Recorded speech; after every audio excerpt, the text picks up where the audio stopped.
Hello guys, once again welcome to Farming in Africa.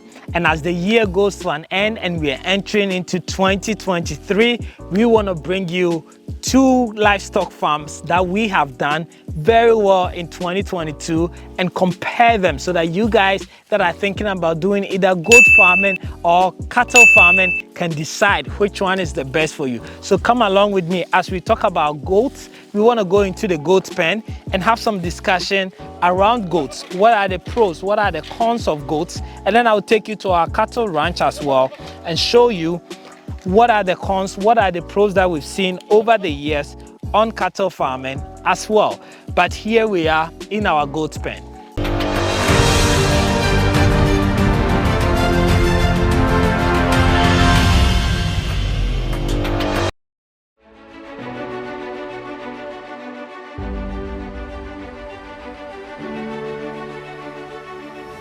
Thank you guys so much for sticking around, and don't be distracted by these guys. Now we start feeding them with pellet food. You know, we make our own pellet food here and they love it. So they are becoming very friendly now. When even you stretch your hands, they think you have pellet food in there. But that's not what we're talking about today. But before I go to our topic today, I want to say a big thank you to all of you that have been supporting Godfred, who is my son, who is going to South Africa to study to become a vet in Ghana. I reach out to you guys to help me support him with his tuition to get that education. And most of you have been very generous and supporting us. So I want to say a big thank you to all of you. And if you haven't had the opportunity to do so, please go to farminginafrica.com/Godfred. It's basically Godfred and support, because I believe that whatever he learns, he's going to be able to bring it back and he will be an asset to all of us and not just in Semanhyia farms. So please do support us if you haven't done so. Today we are talking about two livestock farming that we've done really intensively here at Farming in Africa, and that is the goat farm and also the cattle farm, right? And both of them has been a journey, right? We started with cattle and then we move all the way to goats. And I think they both are very lucrative. It depends on what your passion is, what will keep you going, because they all have challenges. And secondly, the market that you have. But I want to spend some time on goat farming and really talk to you guys about what are some of the advantages and disadvantages of goat farming for us, so that you guys can have the comparison. So the first thing that I always talk about goat farming is basically their reproduction, right? So goats, if you start with this female goat or this female goat, right, and you buy them, hey, don't chew my whatever that you're chewing. So if you start with this female goat, right, and it's ready to cross, and you start your breeding process in February, in 150 days, this goat is gonna give birth, right? That means that you cross him after about 2-3 weeks, depending on the condition of the goat, if it's being fed well and so on. So you cross him again. So in a year, you're getting about 3 times crossing, right? So what that means is that if he produces on average 2 for you, you're getting 6 goats from these goats, right? So you bought 1 goat, and at the end of the year, you're actually, getting 6, because they're producing 3 times in a year. They are producing 2 on an average, so you're getting 6. So you've already, multiply your head, right, by 3. If you have a cow, they produce 1 a year. So if I buy 1 goat and you buy 1 cow, that means at the end of the year, you probably will have 2 cows, whilst I will have 7 goats, right? Everything being equal without any casualties. So their reproduction is faster, and you can expand and grow your head more than if you buy a cow. So I think that is one of the advantage to goats that I like. The second thing about goats is feeding. If you're thinking about practicing intensive farming like I am doing, then you want to make sure that you have enough feed to be able to feed them. And this is a message that I have basically been preaching since day one, right? To have enough feed to be able to feed them. And enough feed means that feeding these little ones, right? So this animal that you see here is about maybe 50 kg, right? So that this animal feeds 10% of his body weight, right? So if he has 50 kg, then you're feeding him about 5, right, kg. 5 kg of brachial grass or alfalfa or even corn is very low, right? Our biggest buck here is, I think, 90 kg. So that means we feed him about 9 kg of food every single day. We take a cow, you have to feed a cow 30% of the body weight. Our biggest cow there is about maybe 350 kg. So if I'm feeding 30% of his body weight, that's a lot of food. So that means that if I have 60 cows, 70 cows, 100 cows, the amount of land or feed I will need to be able to feed them intensively is very high. And therefore, for me, with all the lands that I have, I think it's still not enough because they are all not at one place for me to be able to go into cattle farming at a larger scale, right? And that's one advantage for me the goats have over the cows.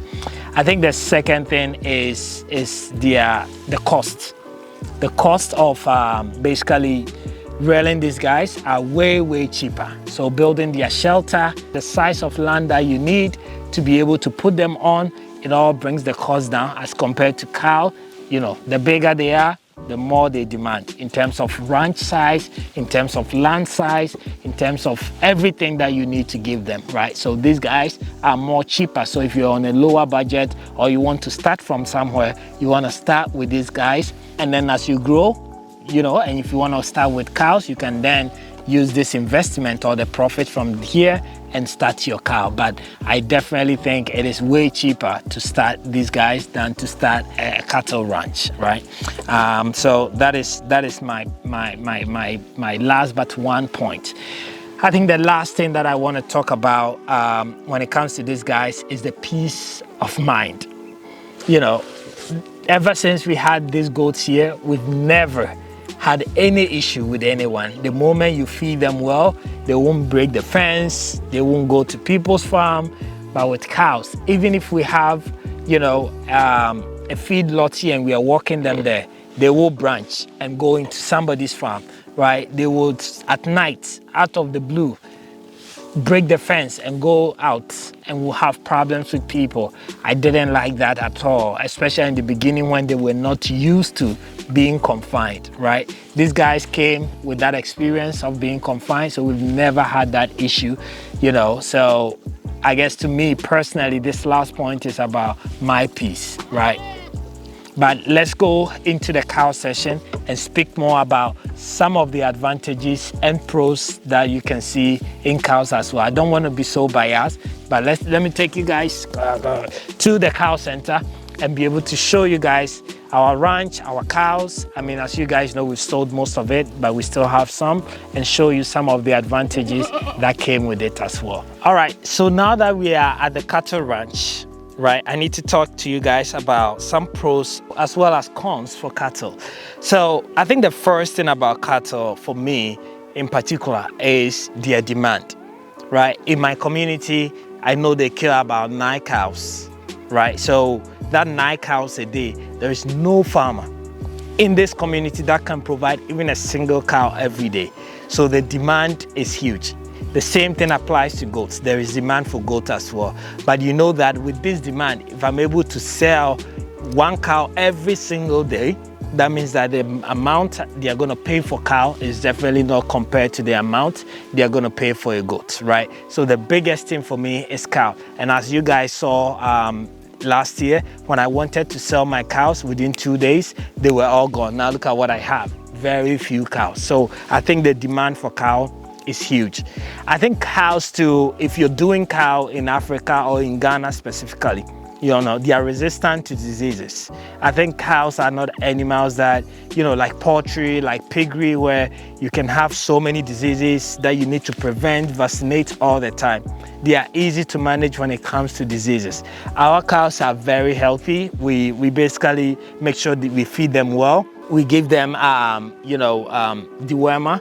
you know, and then most of the time, sometimes actually we give them antibiotics, right? These are the only medications. So there's not really high maintenance when it comes to disease or, you know, yeah, infections that you can think of in some of the livestock farming. So that's like a good pro. I think the third one I would say is the value of their money, right?